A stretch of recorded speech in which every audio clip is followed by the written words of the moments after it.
Pessoal, eu sei que nosso tempo aqui é escasso, sei que todo mundo chegou um pouquinho aqui na correria. Eu vou fazer, né, uma breve explanação da intenção aqui dessas lives aqui, né, em continuidade aí os nossos trabalhos aí do simpósio.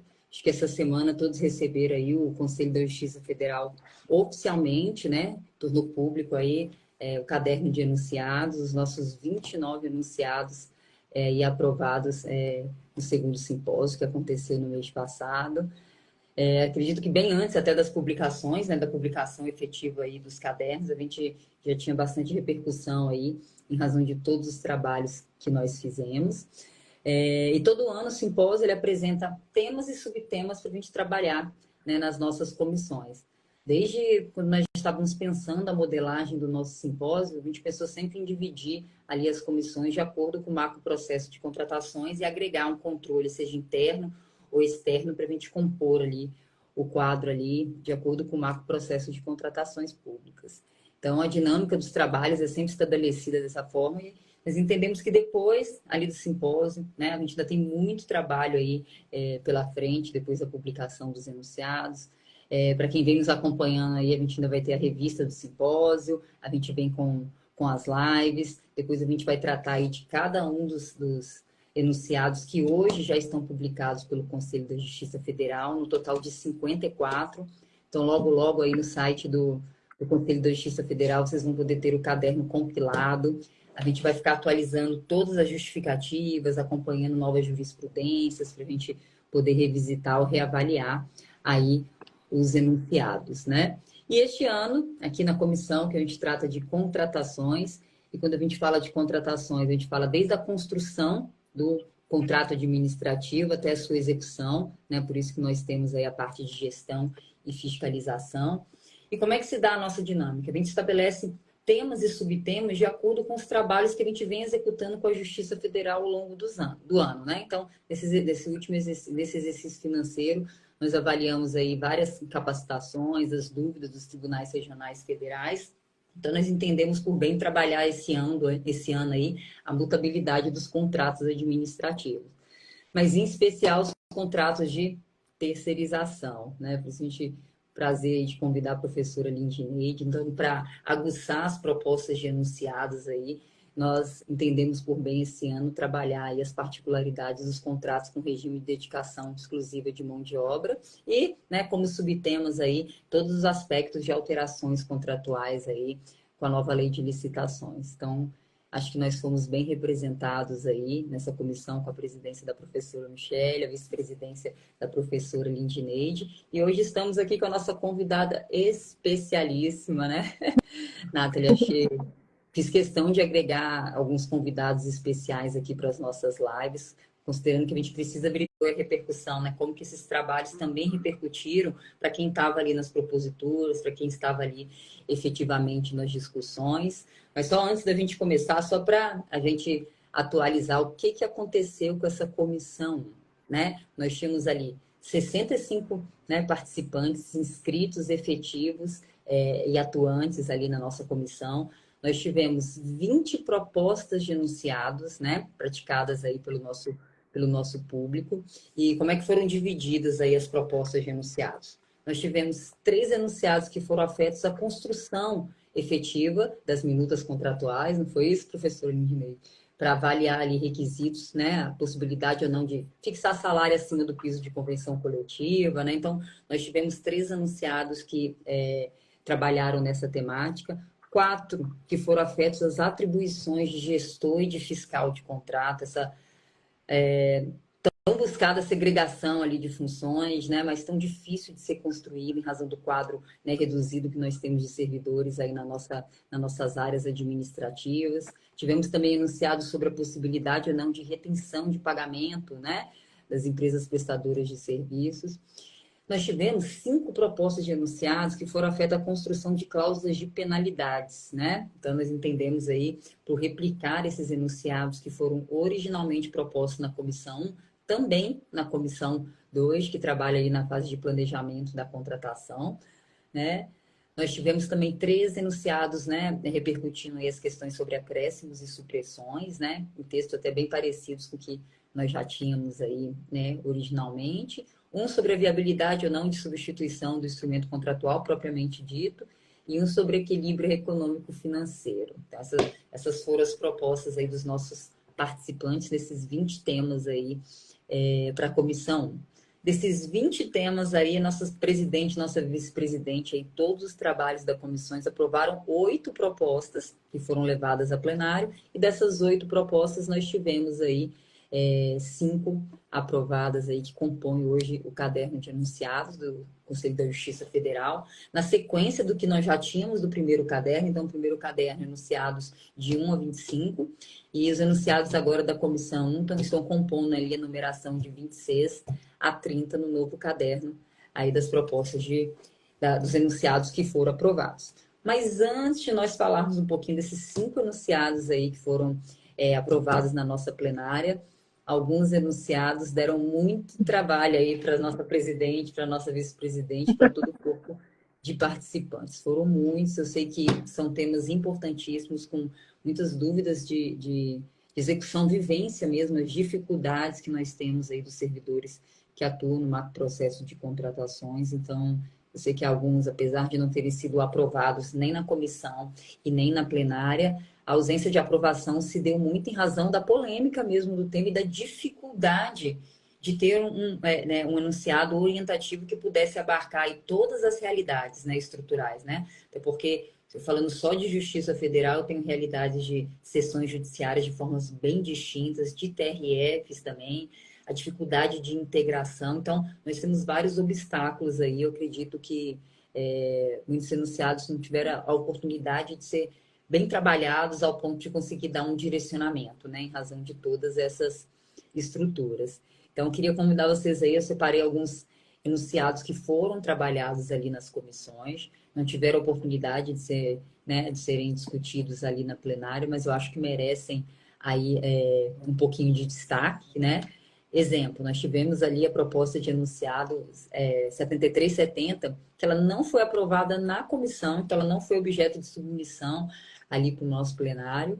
Queria que, primeiro eu vou abrir a palavra aqui, rapidinho para vocês falem um pouquinho aí de como é que foi essa experiência, mas gostaria de trabalhar um pouquinho essa proposta de enunciado para entender como é que foram as discussões lá nas comissões, e aí a gente já parte aí um pouquinho para os trabalhos. Vocês podem colocar aqui para todo mundo que está acompanhando aqui a nossa live, como é que foram esses trabalhos. Essa proposta de enunciado falava um pouquinho, né, e professora Lindineide, professora Michele, do seguinte tema. Olha como é que era a proposta de enunciado.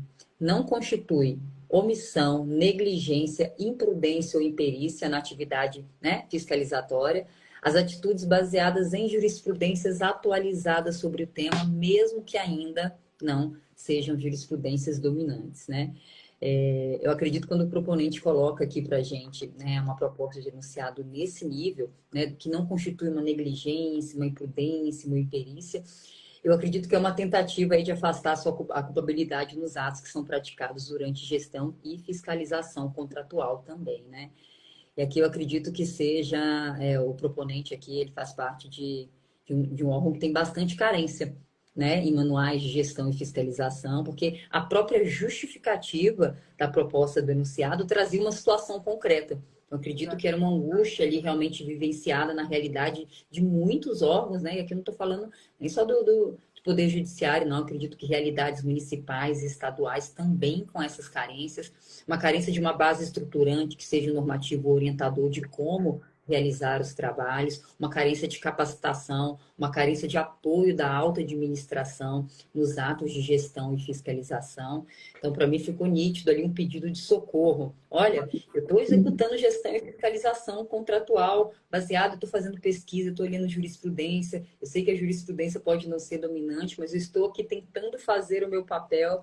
Então, eu vi que era uma busca ali realmente por um respaldo, né, da administração, né? Então, buscando ali realmente uma base estruturante. Então, eu queria escutar de vocês assim, um pouquinho como foram as discussões, né? Aí na preferência, como vocês entenderem melhor. Eu sei que a gente está aqui um tema que afeta a gestão e fiscalização, que eu sei que na divisão que vocês fizeram ali internamente, professora Lindineide, estava tratando mais diretamente com gestão e fiscalização, mas queria escutar de vocês um pouquinho primeiro. Como é que foi essa experiência de trabalhar aqui no simpósio com a gente, assim, de construir, né? Que na verdade ali é um processo de construção, né? A gente tenta auxiliar os servidores, né? A princípio de toda a Justiça Federal, mas acredito que vem repercutindo, né? Não só para o judiciário, mas como para a administração pública como um todo, o trabalho que a gente vem fazendo, né? É muito trabalhoso, mas muito gratificante com o simpósio. Mas já me permiti falar por demais aqui. Queria passar a palavra para a nossa presidente, professora Michele, para falar um pouquinho para a gente como foi essa experiência, se já quiser aí adentrar um pouquinho sobre como foram as discussões para esse enunciado, depois professora Lindneide, Nathalie também. Vamos lá, se me deixar, eu vou falando aqui, vocês já me conheceram um pouquinho, né? Se for deixar, eu engato aqui em uma, daqui a 5 horas a gente começa a entrar no assunto, como diz o professor Paulo Alves. Começou a falar, ela não para, não. Então, Só vou tomar parar aqui um pouquinho. cuidado para o Insta não derrubar, tá, Lu? E você perder aí de gravar. Bom, pessoal, boa noite a todos e a todas aqui. Os trabalhos na comissão foram bem tranquilos. Vou abrir a palavra aí para a Lindy, que foi ótima, assim, sensacional. A gente fez uma parceria muito tranquila dentro da comissão. As discussões, elas foram num nível muito tranquilo. Realmente, assim, só quem estava lá, a Nathalie estava e pôde acompanhar, pode dizer o tanto que foi tranquilo e respeitosas, tá? Todas as contribuições que foram feitas dentro da comissão. Eu quero, Luana, primeiramente, te parabenizar por todo o evento e por toda a responsabilidade que você teve em conduzir e em fazer com que ele fosse realmente realidade ali. Foi muito legal ver a interação de todo mundo, então você foi responsável por isso, você está deixando um legado enorme, tá? Então, mais do que parabéns, palmas e tudo junto, você foi sensacional, muito obrigada por ter feito essa entrega para a gente, que foi extremamente importante, independente do trabalho que a gente desenvolveu na comissão. Para mim foi uma honra receber o convite para ser presidente dessa comissão, então eu te agradeço aqui em público novamente. Foi uma experiência, depois a gente vai falar dela, relevantíssima em relação ao trabalho exercido dentro da comissão, em relação ao aprofundamento do tema. E eu digo sempre em aula, em palestra, que esse tipo de debate, como o de agora, como o da comissão, como que você trouxe, não só nas palestras, mas nas comissões e depois na plenária, é relevantíssimo, tá? Então, parabéns à Justiça Federal, parabéns a você por ter se dedicado tanto. Foi um evento gigantesco, quem não estava lá não pôde ver o tamanho do evento e fazer com que tudo funcionasse de uma forma tranquila como foi. Eu sei que trouxe muitas noites sem dormir para você. Então, obrigada por ter dado esse legado, ter deixado esse legado para a gente. Parabéns mais uma vez pelos trabalhos, tá? Como a Luana já introduziu aí, a gente fez uma divisão dentro da comissão dos enunciados que eu fiquei para discutir o texto. E claro que eu também dei um apoio ali para a Lindy nos enunciados também, que ficou para ela discutir o texto. A gente dividiu assim dentro da comissão para ficar mais tranquilo, até as discussões ali não ficar muito maçante, uma pessoa só falando. Então, eu vou abrir esse enunciado, a Lindy que apresentou, para que ela possa trazer as observações dela, e aí depois eu complemento. Pode ser, Lindy? Vai ser um prazer te ouvir. Pode sim, pode, querida. Bom, olha, eu não vou me estender muito, né? Até porque tudo que a Michele colocou aí foi realmente uma experiência maravilhosa. O que eu posso ressaltar ainda, além de tudo que foi muito bem trazido pela Michele, pela Luana, o caráter democrático, entendeu? Foi assim, de um caráter não só democrático também, como enriquecedor, né? Nós tivemos ali a participação de diversos agentes públicos. Outro dia eu até dizia assim, nós não tínhamos ali somente do judiciário, né? Nós tínhamos outros participantes, mas sim, em grande maioria, eram servidores do judiciário. E entrando aí especificamente nessa proposta, né? Deixa eu pegar aqui o número da proposta, que a Luana bem identificou, a 7370, né? é exatamente o que a Luana disse, né? Quando nós estávamos analisando essa proposta, antes mesmo do evento começar, né, mais ou menos à tarde, eu e a Michelle, nós passávamos as propostas, nós percebemos que era um pedido de socorro, né? O desejo de tentar criar, talvez com um enunciado, né, algo que afaste a responsabilização daquele gestor, daquele fiscal de contratos, né? Talvez até, e me permitam aqui, né, falar nesses termos, talvez até mesmo um equívoco, né, de quem foi, de quem propôs esse enunciado, porque, assim, o que nós precisamos compreender é que o enunciado, ele traz, sim, luz para algumas situações, mas a gente não está procurando ali resolver uma situação concreta, né? Mas sim clarificar as questões que estão sendo debatidas, seja pela doutrina, seja pela própria jurisprudência. Interessante que em alguns momentos eu falava assim para a Michelle, inclusive com relação a um enunciado que nós vamos até conversar sobre ele, né?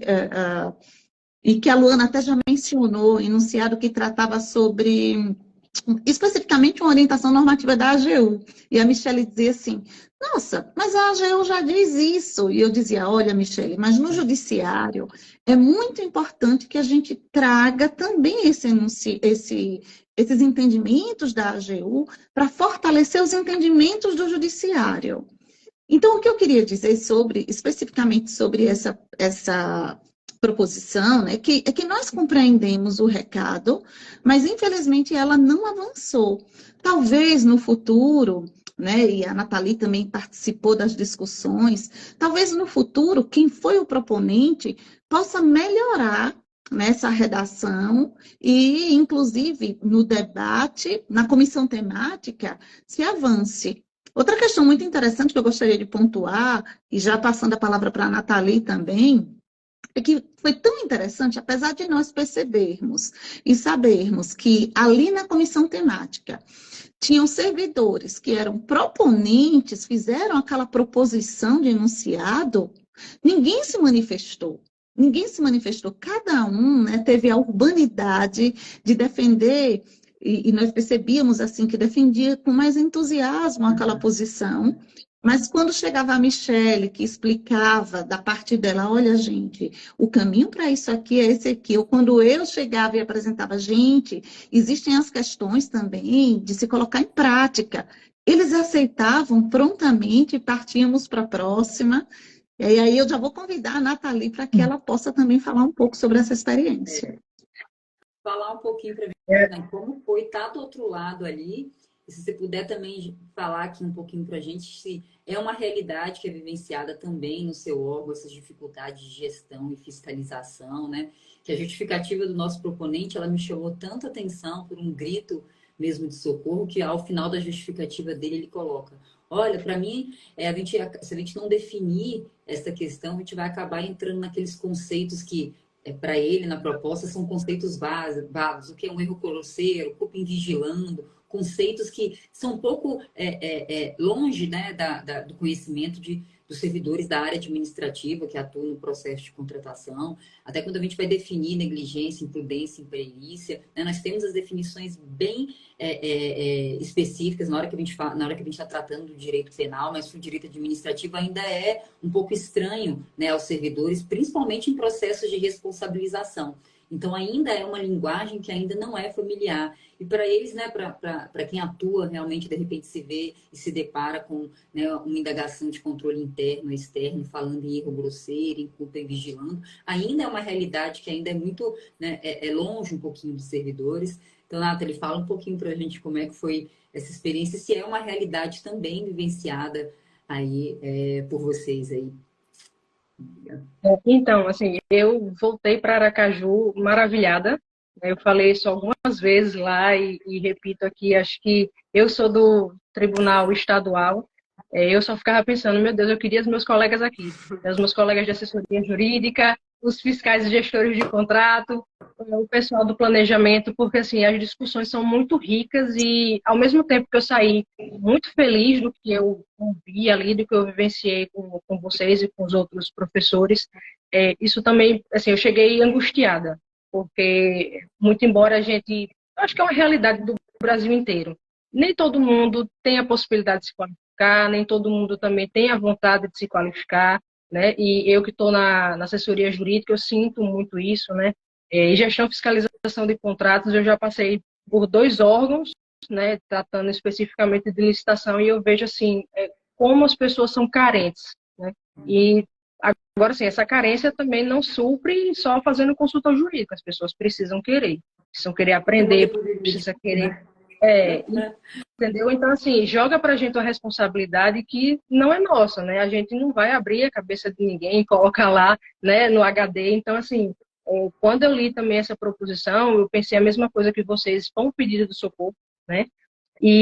Mas, assim, o fato de a gente ter um problema aqui, o fato de você deixar muito aberto, né? A gente tem um problema.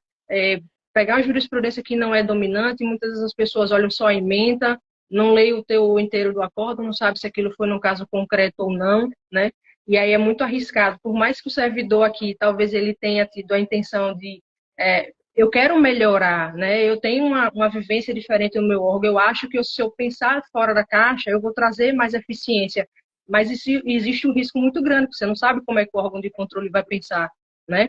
Se você vai ser responsabilizado ou não. E aí vem o outro lado da moeda, o medo que a gente tem da responsabilização. Né? E nem sempre a alta gestão está junto com o servidor, né? Para chegar lá e pegar na mão. Então, assim, eu acho que foi até boa a intenção dele, mas precisa, de fato, concordo com vocês, que precisa de um melhor aprofundamento, de uma redação melhor, para a gente não deixar os servidores vulneráveis. Né? Eu Uma só série vou... de caminhos. Desculpa, Luana. Só vou finalizar aqui. Você acabou, Nathalie? Desculpa também. Sim, acabei.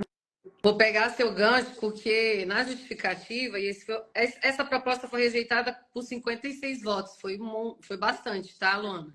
Dentro da comissão. E o início de discussão dela foi justamente porque, pessoal, outra coisa, quando vocês proporem os enunciados, façam questão de estar lá presente.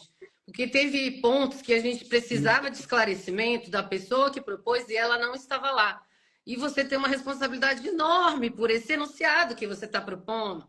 E você, às vezes, traz a fundamentação, mas não traz ali, na ânsia de colocar o enunciado ali, tudo no sistema, não traz de forma clara o que você está querendo. Então, estar lá presente é muito importante. Então, a gente sentiu falta disso também. Então, muitas vezes, tinha enunciado que eu falava, a pessoa que propôs está aí para poder trazer um pouco mais de esclarecimento, e não estava. Foi o caso desse. No início, a gente já começou, porque ele colocou aqui, infelizmente, não há solução nos dispositivos contratuais, e acionar a assessoria jurídica atrasaria o pagamento mensal, agravando a situação. Então, a culpa é do como ele traz ele traz um caso concreto. É como se ele quisesse uma solução para um caso concreto específico, né? Então, assim, tem isso, mas veja, você, quando tem uma dúvida fiscal e gestor, e agora está muito claro, não só com a nova lei, como com o decreto 11.246, que vai regulamentar lá as funções do agente de contratação, equipe de apoio, comissão, gestor e fiscal. Se você tiver uma dúvida, você tem um assessoramento jurídico para essa dúvida ser submetida, para você ter ali segurança jurídica na sua atuação. E você vai colocar este parecer dentro do processo. Então, no início, a discussão já foi em torno disso. O que me pareceu? Ele quis colocar um caso concreto, mas ele quis colocar uma situação concreta que levasse a essa situação não pode ser considerada erro grosseiro. E aí você atrai uma discussão enorme do que é erro grosseiro, que nem o TCU ainda conseguiu definir de uma forma completa e genérica, que sirva para tudo. E aí, se você vai no decreto que regulamenta a LINDB, que é o 9830, lá no artigo 12, ele vai colocar ali que o erro grosseiro está aí relacionado à culpa grave. E aí a gente chega onde ele colocou no início, que não constitui omissão, negligência, imprudência ou imperícia. E ele coloca na atividade fiscalizatória. O que ele está querendo dizer que ele não quer considerar erro grosseiro o quê? Colocar na atividade fiscalizatória dele jurisprudência atualizada ou que ainda não seja dominante. O risco e não tem segurança jurídica de você colocar jurisprudência não dominante é justamente por ela não ser dominante. E aí ele coloca as atitudes. Na verdade, quando você quer definir uma conduta como não sendo erro grosseiro, você diz que a conduta não está ali se adequando àquela culpabilidade, àquele tipo. Então, teve algumas inconsistências na própria definição que ele deu. E, por fim, só para fechar, para eu não me estender muito aqui, você tem lá no 117, que ele usou como fundamentação, lá no parágrafo 3º, que ele não colocou, o fiscal vai ser auxiliado pelos órgãos de assessoramento jurídico de controle interno, que deve dirimir dúvidas e subsidiar com informações relevantes para prevenir riscos na execução contratual. Além disso, o parágrafo 2º coloca que ele deve informar enquanto fiscal ao superior dele. Então, ele coloca o fiscal informará ao seu superior em tempo hábil para a adoção de medida conveniente, situação que demandar decisão ou providência que ultrapasse a competência dele. Então, só para concluir, Luana, ficou sem saber o que é que, na realidade, ele queria com o enunciado. Porque se o próprio decreto e a lei já me dá um arcabouço de quando eu tiver dúvida jurídica, eu submeter a órgão de assessoramento jurídico ou ao meu superior para que eu possa dirimir aquela dúvida, então você ficou sem saber se ele estava querendo numa situação muito extrema ou numa situação que ele está fazendo registro. Então, como ele não estava presente, ficou aí numa zona de penumbra, vamos colocar assim, e trouxe um risco maior da aprovação do enunciado no texto da forma que estava. Eu venho comentando muito, quando nós fomos estabelecer a modelagem desses trabalhos técnicos, né?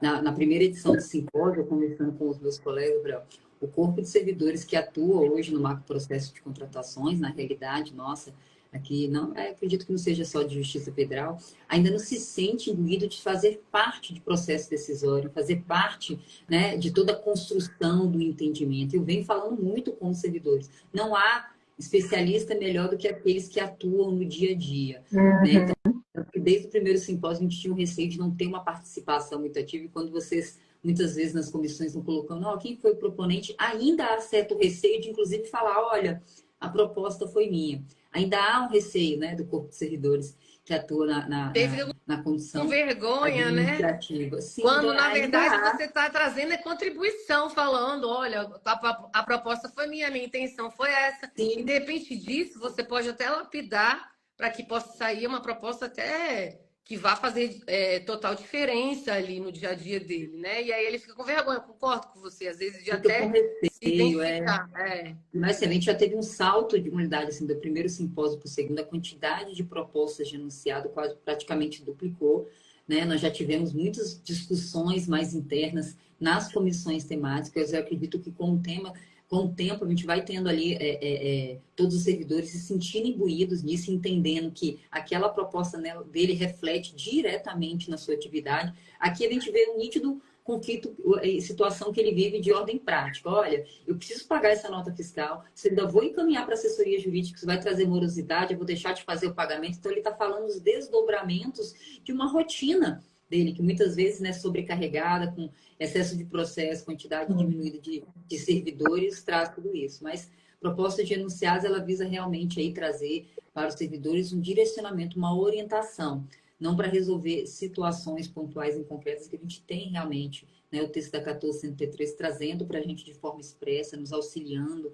aí no caminho. A gente também tem o outro lado, sabe, que eu falo muito, que é diferente do Executivo Federal, que a gente tem, né, a Advocacia Geral ali da União, o corpo de assessoramento jurídico também, de muitos órgãos do Poder Judiciário, ainda, né, estão ainda com os reflexos do que a gente tinha ali muito ainda da 8666, em que a sua atuação é meramente para aprovação de minutas, né, e não para análise contextualizada, não para fazer aquele apoio concomitante dia a dia, né? aos atos que estão ali. A gente vê muito isso na seleção do fornecedor, quando no meio de uma sessão pública precisa dirimir uma controvérsia jurídica, mas o receio de suspender a sessão, né, de atrasar ali o procedimento. Então, ainda estamos aí no caminho de harmonizar. Os servidores também que estão no corpo de assessoramento jurídico também se sentirem imbuídos dessa missão de dar esse apoio, né, essa orientação, né, concomitante.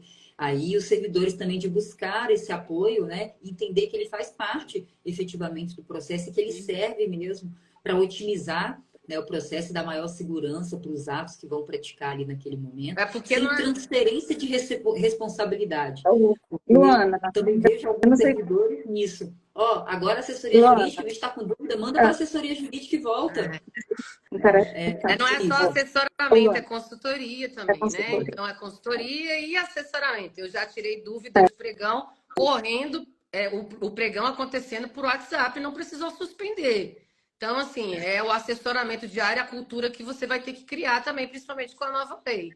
Luana e Michele e Natalina, se vocês me permitem, o que eu acho muito interessante também nesse enunciado, achei muito interessante, é que ele, né, quando ele diz que não constitui omissão, negligência, imprudência ou imperícia na atividade fiscalizatória, as atitudes baseadas em jurisprudência. E nós precisamos compreender, com relação à gestão e fiscalização de contratos, que qualquer atitude dele precisa ser registrada. E as atitudes deles devem ser, e aí entra as questões de caráter técnico, administrativo ou até setorial. O fiscal de contratos, ele tem limite nas suas competências. E ele, né, tem que ficar muito atento a quais são os limites das suas competências. Ele não pode extrapolar esses limites, que estão geralmente, ou deveriam estar claros. Seja, nos normativos, como a Luana muito bem trouxe, provavelmente ele deve estar em um órgão que não tenha normativos internos que deem segurança jurídica para esse agente público. Né? Regulamentado lá, a parte de fiscalização, com certeza. E se o órgão não tem, que a grande maioria dos órgãos não tem normativos sobre gestão e fiscalização de contratos, que se tenha no contrato, ou que ele atente para o contrato, né, quanto às obrigações do contratado e as próprias obrigações da administração pública, né? E hoje, a nova lei de licitações de contratos resolve isso muito bem quando coloca lá o modelo de gestão de contratos. Isso, modelo de gestão, porque no modelo de gestão, o órgão, a entidade, terá a grande oportunidade de estabelecer de forma clara e específica quais são as atribuições relacionadas ao objeto, né, com relação àquele objeto, à necessidade da administração, afetas ao gestor, ao fiscal do contrato, se fiscal técnico, administrativo ou setorial. Então, o fiscal do contrato, me perdoem a interrupção, ele não baseia as suas atitudes em jurisprudência. Ele baseia as suas atitudes no cumprimento daquilo que foi posto no contrato, sem mais nem menos. Eu não vou ficar procurando uma jurisprudência para justificar uma atitude. Eu tenho que procurar analisar o contrato e os artefatos que deram origem àquele contrato. Por isso que a lei coloca que é para você se submeter ao superior, à consultoria jurídica. Por isso que não dá muito para entender a intenção dele. Ele não estava presente para poder explicar. Por isso que eu falei, será que ele estava falando do registro diário? Porque aí não faz sentido, né? Então, assim, como ele não estava presente, a gente também ficou com essa dúvida. Mas eu acho que a gente já pode passar para outra aí, Luana. Só complementar só um pedacinho. Eu acho que, além de saber quais são os limites, né, que o fiscal tem e até onde ele pode ir e depois passar para o gestor, eu vejo na realidade que as pessoas têm muita dificuldade em escrever e colocar as coisas no papel, né, de maneira muito clara, objetiva. Você não precisa escrever páginas e páginas, né? Mas você colocar ali realmente as suas dificuldades, o que é que aquele processo está trazendo de dificuldade, para lá na frente você conseguir olhar para a LINDB e dizer assim, eu tenho salvação aqui, né? O artigo 20 vai me proteger. Eu acho a linda e maravilhosa, mas as pessoas esquecem disso. Eu acho que é muito importante que qualificação sempre. As pessoas precisam se proteger. Proteger os órgãos e proteger a si mesmo. Eu falo muito Verdade. na E capacitação. essa proteção só vem através do registro, né? Lembrem-se, quem perdoa é Deus. Fiscal de contratos registra tudo. Agente público registra tudo. Exatamente. Eu converso com o pessoal que a melhor política de governança para respaldar, né, não só os servidores, mas como a autoadministração, são os normativos internos que vão nos dizer o como fazer. Exatamente. Sem a política estruturante não há, né? Não há enunciado do CJF, não há diretriz nem do artigo 11 da 1413, de nenhum outro normativo geral que vai nos dar esse respaldo. Normativos internos são importantíssimos para que a gente possa entender de acordo com a nossa estrutura, com o nosso corpo de servidores, com o tipo de contratação que nós estamos fazendo, qual é a forma, né, e os atos que nós precisamos praticar em gestão e fiscalização contratual. Então, fomentem internamente nos órgãos de vocês o normativo interno que diga o como fazer, modelos de declarações. Então, assim, a gente precisa fomentar internamente, não aguardar aí que venha da alta administração. A gente pode fomentar internamente, até adotando aí Modelo algumas de gestão, como a Aline colocou, é importantíssimo. Eu falo sempre, normatiza tudo dentro do órgão, porque onde tem espaço em branco vai ser ocupado. Sim. Ou vai ser órgão de controle, ou vai vir um superior, vai ser ocupado. Então, se você tem normatizado...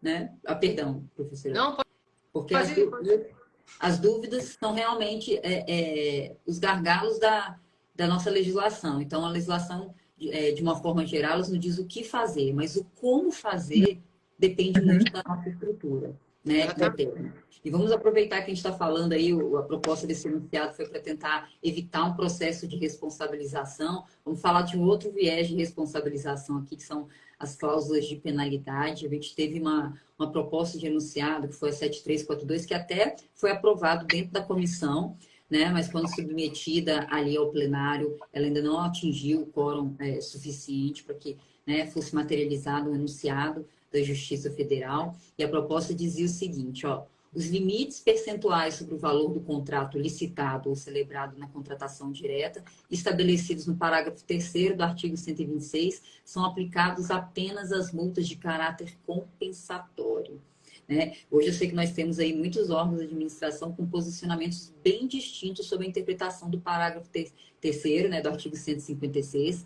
Trago até alguns normativos internos de órgãos do Poder Judiciário, como o Manual de Sanções do TJDF, ali entendendo que essas limitações ali do parágrafo 3º, né, das multas 0,5% até 30%, né, podem ser aplicadas a todas as multas, as compensatórias e as moratórias. Nós temos uma parcela aí na interpretação mais diretiva do artigo 162, que as multas moratórias vão estar reguladas de acordo com a instrução processual, né, instrumentalizadas, né, ali na minuta contratual ou no edital. Não estava presente no momento dessas discussões, gostaria de ouvir vocês aqui agora, porque realmente vem sendo uma carência muito grande. Já é dificultoso estabelecer multas moratórias em cada planejamento da contratação para avaliar e salvaguardar a administração naquela contratação propriamente dita. E se a gente não tiver nem a base estruturante de uma forma, né, bem delimitada, entendendo se aqueles limites são aplicáveis às multas compensatórias ou às moratórias também,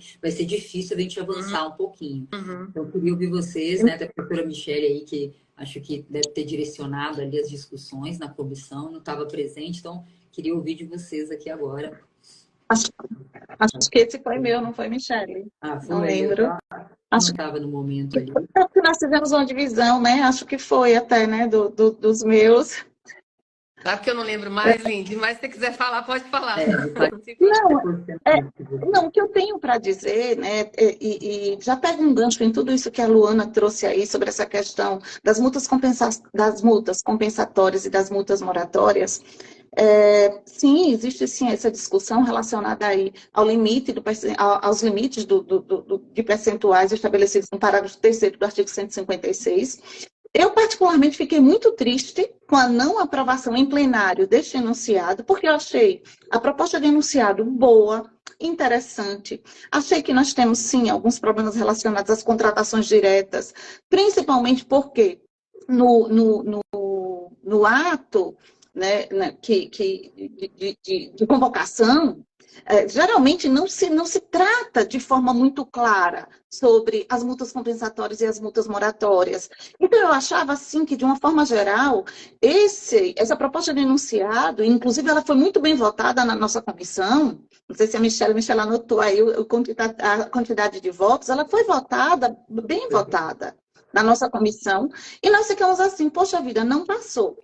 Mas o fato de não ter passado, né, não restou totalmente prejudicado, porque foi suprido pelo enunciado 36, que eu acho até que foi um enunciado mais feliz, porque traz a necessidade de aplicação dos limites previstos no parágrafo 3º, seja ele, né, seja essa aplicação de caráter compensatório ou de caráter moratório, em conjunto com o artigo 20 da LINDB, ou seja, o consequencialismo de se aplicar uma sanção de forma desproporcional, uma sanção moratória de forma desproporcional ou compensatória, e a multa, então, que é uma pena pecuniária.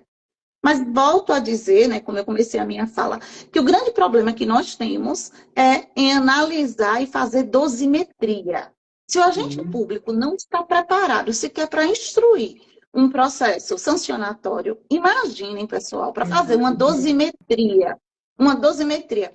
E é algo, Michele, que até outro dia nós comentávamos, né, num grupo sobre a questão relacionada à mudança nas minutas da AGU. Porque nas minutas anteriores, né, nós tínhamos uma tabelinha que trazia ali o grau das infrações, grau mínimo, médio, máximo. E nas novas minutas, a Luana está aí assentindo, né, comigo, nas novas minutas, nós não temos mais essa tabela.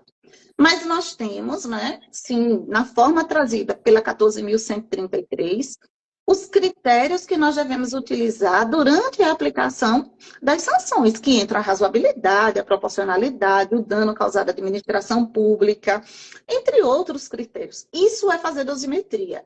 E aí, gente, e até convido a Nathalie também, a minha grande preocupação é: os agentes públicos estão preparados para fazer dosimetria? Mas eu acho que isso você vai ter que regulamentar. Voltando para o regulamento de novo, né, Luana? Sim. Então, tirou da minuta para deixar para regulamentar, né? E eu não gosto muito de coisas, eu não estou preparado. Não tá, então vai se preparar. Então, vai se capacitar, vai ler, vai ver o que faz, pega regulamento se tiver, porque a gente é servidor público, né? E a gente tem a responsabilidade em ser servidor público. Então, uma preocupação deve ser também de estar ali capacitado.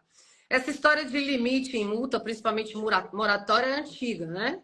Já vinha da 866, o TCU mandou aplicar a lei da usura, a AGU veio com parecer, para quem quiser anotar, parecer 08 de 2020, que é da Câmara de Licitação lá da Procuradoria-Geral Federal. Eu coordeno a Câmara de Licitação, mas é da Consultoria-Geral da União, né?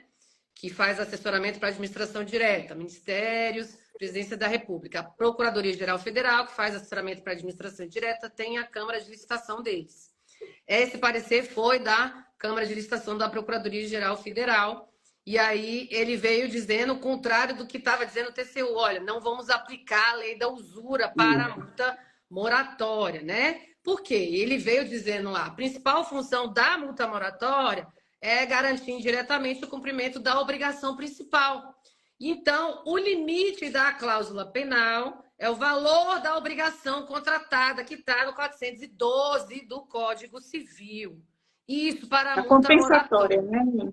Isso para a multa moratória e compensatória, aqui no parecer, ele vai no viés de dizer que é para as duas, tá?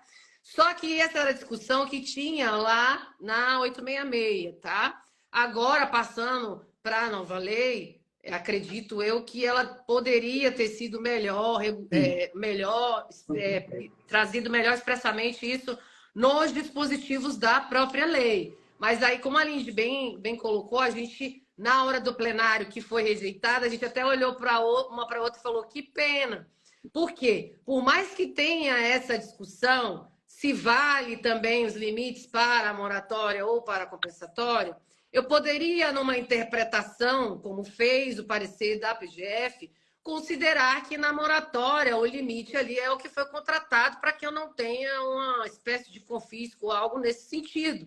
Poderia considerar 412, porque 84 da nova lei me permite usar as disposições de direito privado. Estou dentro do direito público, mas eu posso usar disposições do direito privado, continuo ainda podendo, já podia na 866, tá? Então, isso foram 47 votos, Lindy. Foi grande mesmo, como você falou, que foram aprovados na comissão. E aí, na plenária, a gente olhou uma para a outra e falou, poxa, que pena. Por quê? Pelo menos para a compensatória é o quê, pessoal? Para quem está assistindo aí e não sabe o que pode acontecer, né? Ela vai compensar a parte credora pelo dano que é causado pela inadimplência, tá? Então, aí a inadimplência da obrigação. Você teria ali já estabelecido nesse enunciado, pelo menos, um limite na compensatória.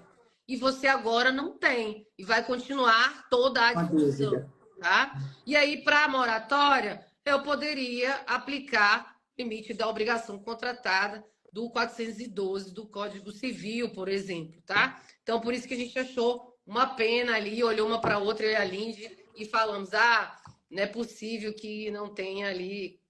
e ainda, ele coloca muito claro, que a gente tinha até discutido na comissão, não foi, Lindy?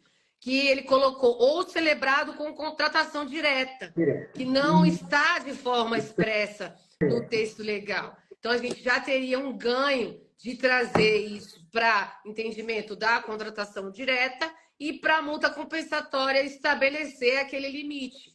O que não houve com a aprovação no plenário, então, no plenário, como a aluna trouxe, foi rejeitado.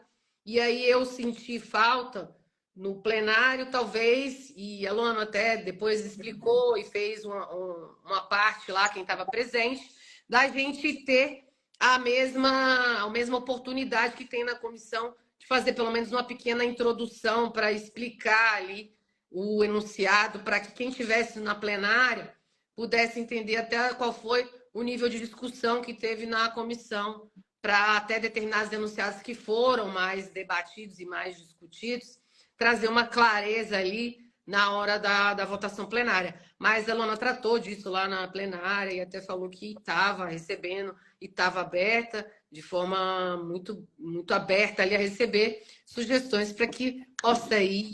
E a gente faz isso, né? Faz uma vez, faz a segunda vez e vai aperfeiçoando. É assim que acontece mesmo.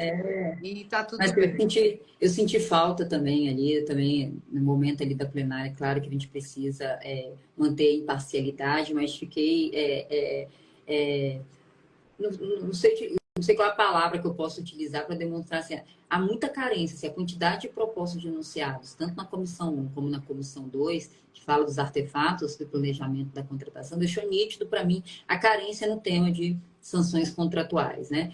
Lei nova, velhos desafios. Nós temos eternas discussões ainda passadas, que agora nós podíamos aproveitar o texto da 1473 para ir expurgando, né, algumas divergências que nós já tínhamos, e a partir do texto da 1473 a gente poder ir criando uma base mais sólida, porque a execução das cláusulas de penalidade bem construídas já não é uma tarefa fácil. Quiçá a execução de uma cláusula de penalidade com deficiência no planejamento.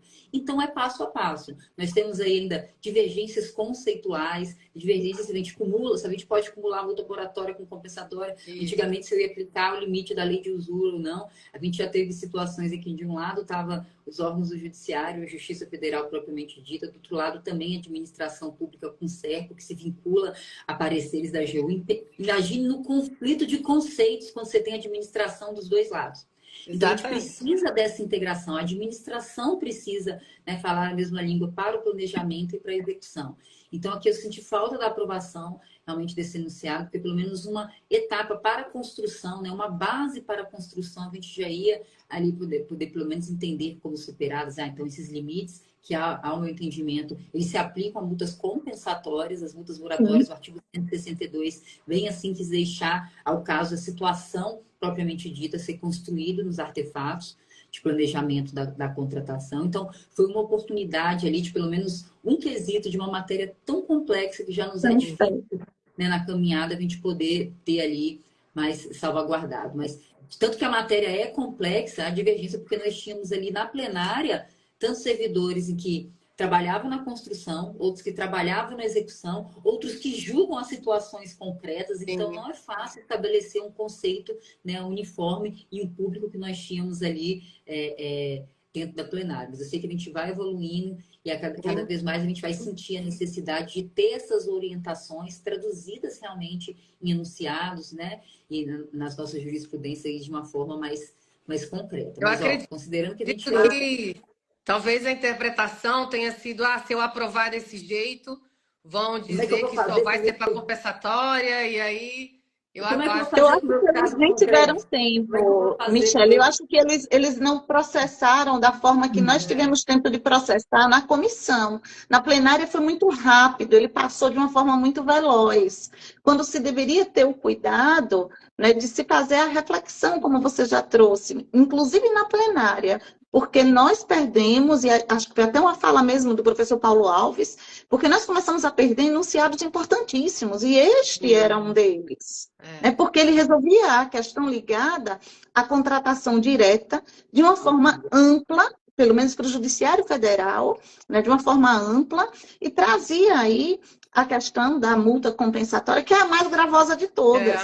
Porque eu me filio à corrente que entende que a multa moratória, lá do 162, ela pode, inclusive, ser aplicada à parcela a parcela da obrigação descumprida. Isso. E não a obrigação como um todo, como traz o parágrafo 3º do artigo 156, que é muito gravoso, entendeu?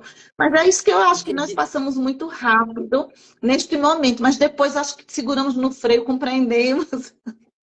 E começamos a pedir a palavra e a explicar, né, Michele?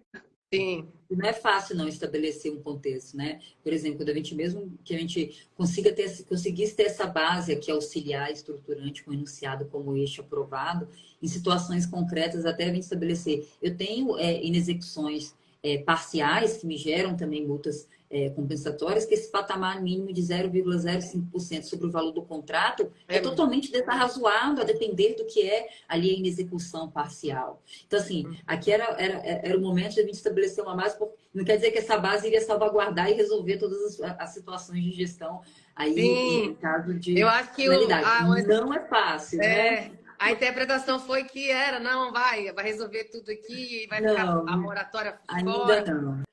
Mas a gente precisa ir passo a passo. São passos modestos mesmo, mas sólidos, né? Então a gente vai ali, né?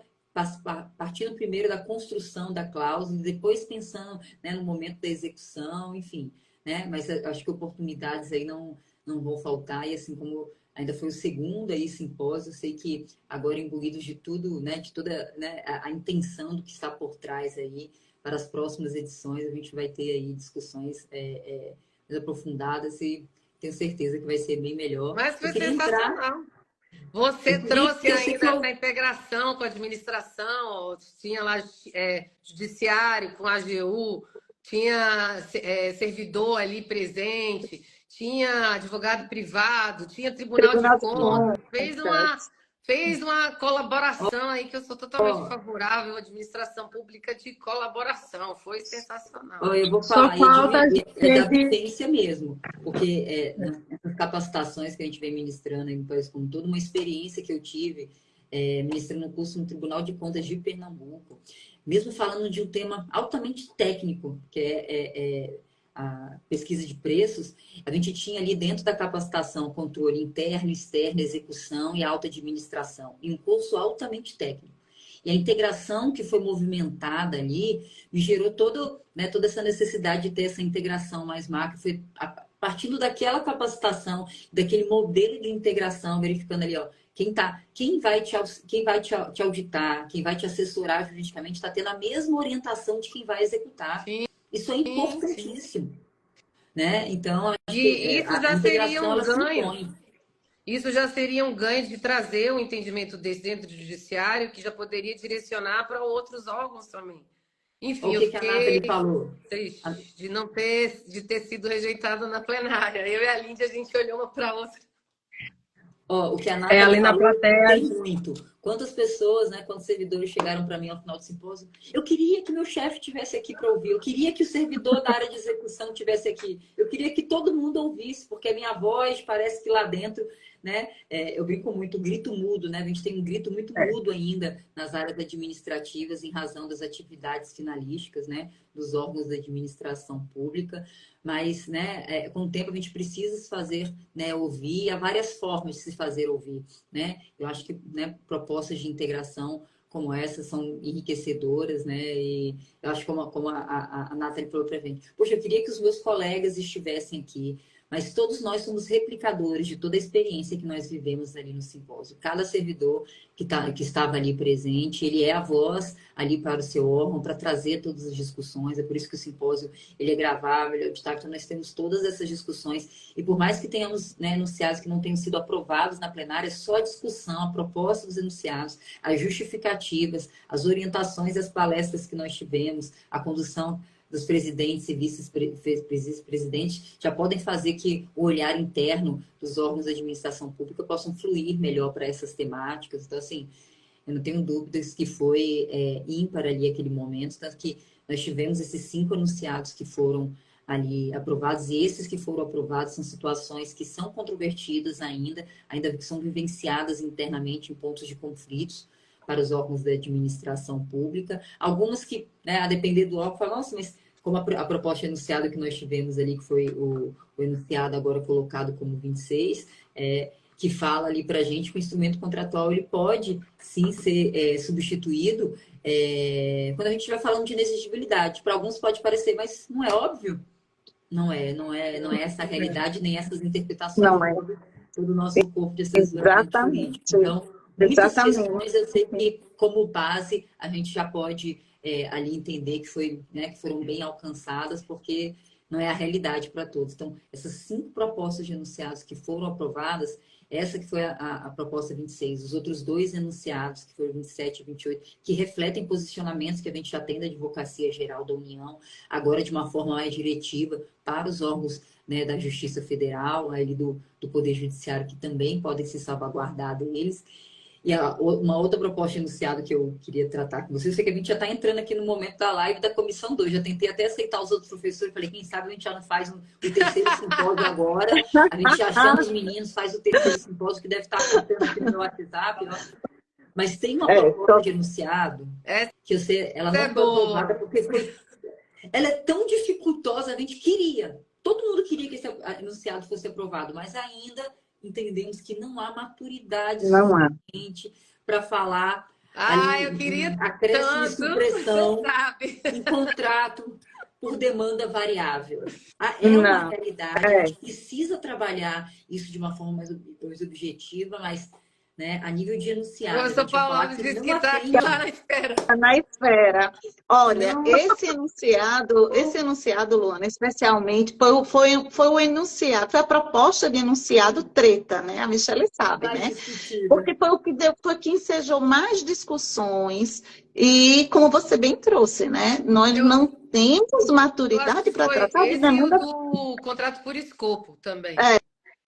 E o do contrato por escopo. Bem parecidas, e tinha, né, que estar bem na minha parte os dois, né? Que era para gerar bastante discussão. O contrato por escopo eu tenho um artigo até publicado, quem quiser consultar aí depois.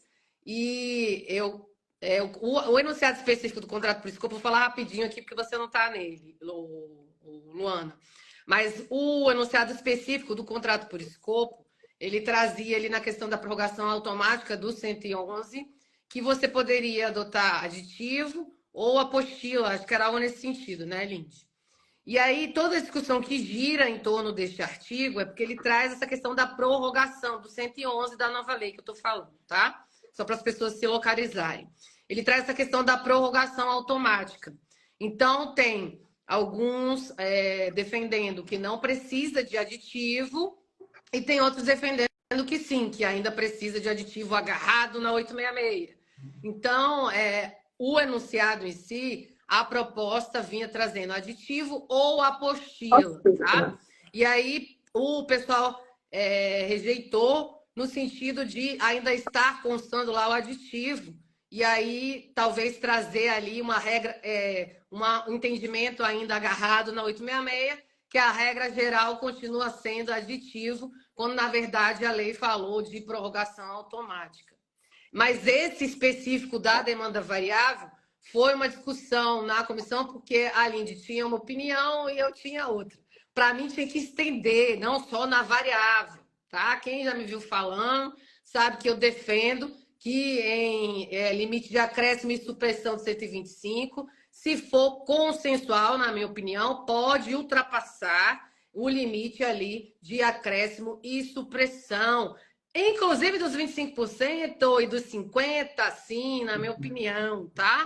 Então, eu sigo a linha do professor Joel, porque quando a lei diz que na alteração unilateral, em decorrência de prerrogativa e supremacia da administração, você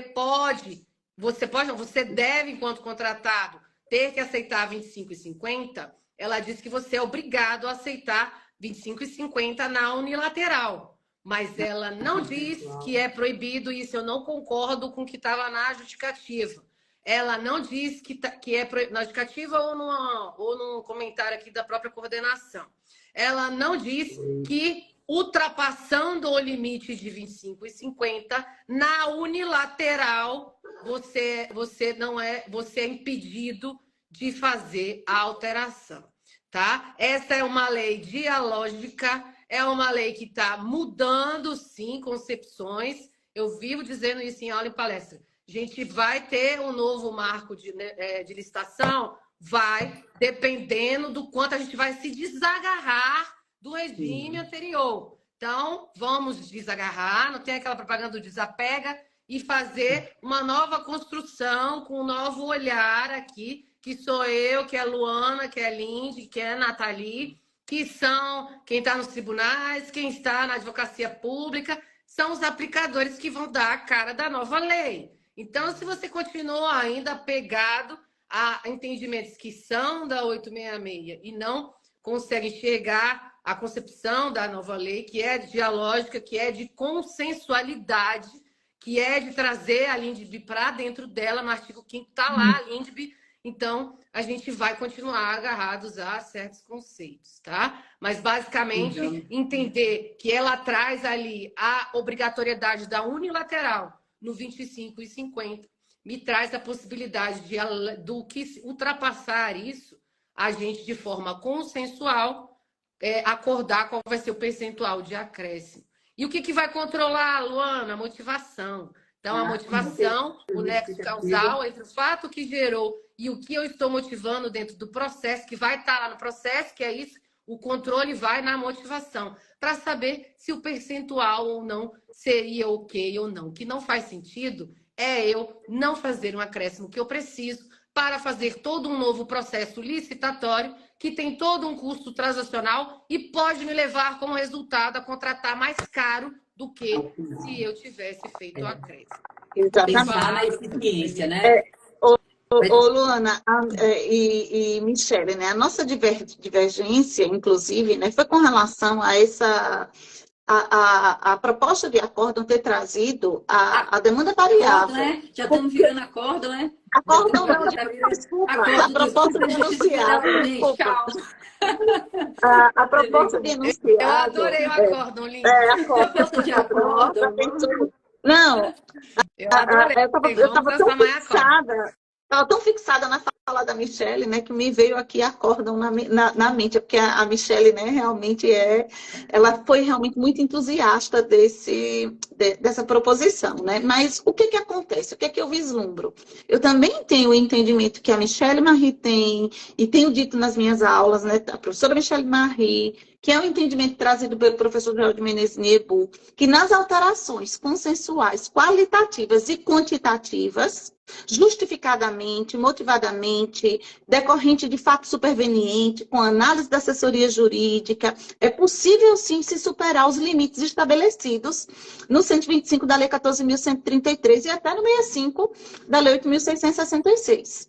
tá? Eu até compreendo isso, tá? Ah, briga boa com o Mas tempo, o problema, aí, compreendo e defendo, a Michele, compreendo decisão e defendo. 219 aí, da 866. Não, Olha como é não, que a o tema decisão, isso, na 866 a gente pode aplicar a decisão do Tribunal de Contas da União, né? A decisão 215 de 1999 do Isso, Tribunal de Contas da 99. União, que já Isso. traz lá os requisitos, traz 6 requisitos. Na 1433, a questão desse enunciado foi ele ter trazido a demanda variável. Não precisa ser para demanda variável, é para tudo. Para tudo. A doutrina, né, a doutrina do professor Joel de Menezes Niebu, traz que as alterações consensuais, né, qualitativas ou quantitativas, elas podem, sim, ultrapassar os limites postos na Lei 14.133. E uma outra coisa, né, que acho que eu até cheguei a mencionar durante as discussões na comissão temática, dentro da comissão, é a questão do planejamento. A questão que envolve o planejamento dessa contratação, que é uma demanda variável, e que a própria nova lei de licitações traz o dever de que nós façamos uma estimativa da contratação.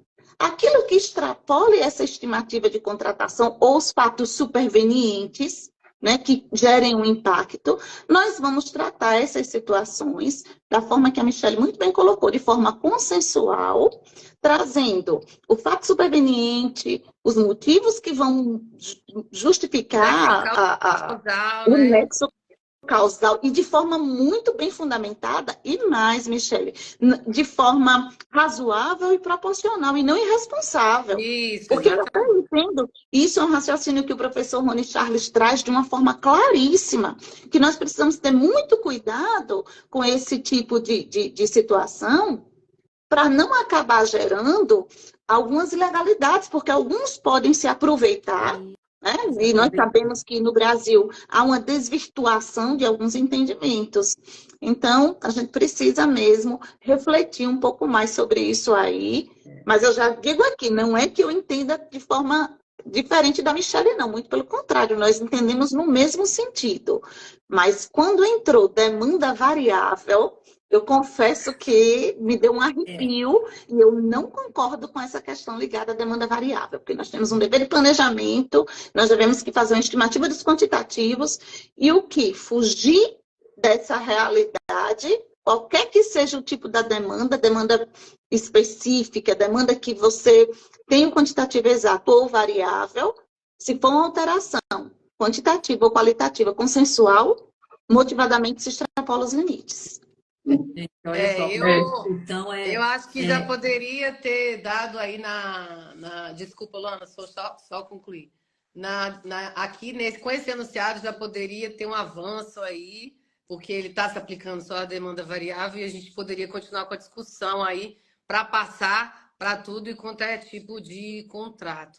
Eu entendo a questão do planejamento que a Lindy falou e a nova lei, ela traz lá no artigo 11, parágrafo único, todo mundo sabe, a governança, e da contratação pública 8678 trouxe lá o dispositivo específico que eu preciso ter no macro processo e nos processos que vão se seguir ao macro. Mas a realidade da administração pode trazer N situações que pode te levar, assim, à necessidade de ter essa alteração.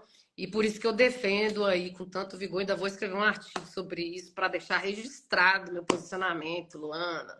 Quem sabe eu não levo lá para a Câmara da AGU. Isso, a gente precisa mesmo, a gente precisa aprimorar, né? E acho que aqui muito esse enunciado, ele ainda não conseguiu ser mais conclusivo dentro das discussões da comissão temática, justamente pela carência que nós temos lá no planejamento primeiro. Então, antes de pensar na alteração contratual, quando a gente vai se reportando a nossa realidade, a gente pensa muito, como que eu vou estabelecer isso se lá no planejamento eu não consigo estabelecer uma estimativa ainda adequada, ainda há uma carência na fase inicial. Sim. Por isso que eu parto do pressuposto que toda vez a gente precisa mudar uma cultura, precisa internalizar novas diretrizes, como agora na 1433. Muita gente ouve falar, 1463 em razão 8666, uma pensa no resultado, a outra pensava no procedimento. Mas como materializar isso de fato nas nossas rotinas? O que é pensar no resultado?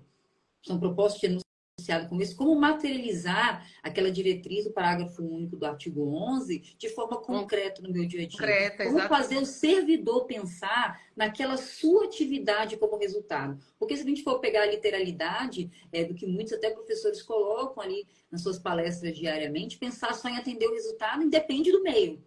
Então, não importa o meio que eu utilizei para chegar naquele resultado, então não é desarrazoado. A gente precisa desmistificar um pouquinho essas diretrizes e trazer para a nossa realidade. O que é no planejamento da contratação pensar no resultado?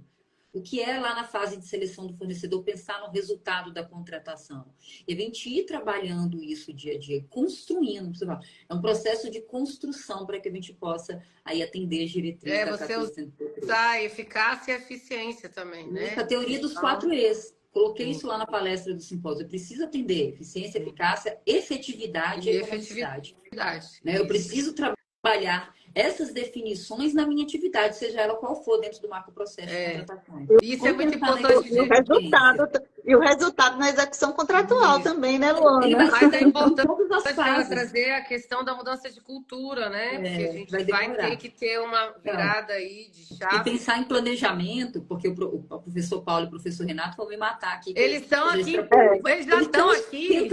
Mas não conseguem, porque eu tenho um vídeo aqui com 4 mulheres que começaram a desengatar uma conversa aqui que não tem espaço. E eles, eu sei como é que o Instagram derrubou a gente, mas tudo bem. O Instagram gostou da discussão. Para não perder a live. Vamos deixar salva, Luana. Eu vou me despedir de você vê o tanto que é importante. Se a gente fosse pegar e executar, realizar uma live para cada proposta e para cada enunciado que foi efetivamente aprovado, a gente tem discussões aí o ano inteiro. Aguardem, vai sair a revista do simpósio, a gente vai ter a revista do simpósio trabalhando especificamente cada um dos enunciados, as justificativas, as discussões que aconteceram em cada uma das comissões, a gente já degravou tudo o que aconteceu ali nas palestras, enfim, a gente vai trazer para vocês isso aí de uma forma muito mais objetiva, todas as discussões, só para a gente não esquecer do simpósio. Tchau, tchau. E por Deus. A gente se vê. Tchau. Tchau.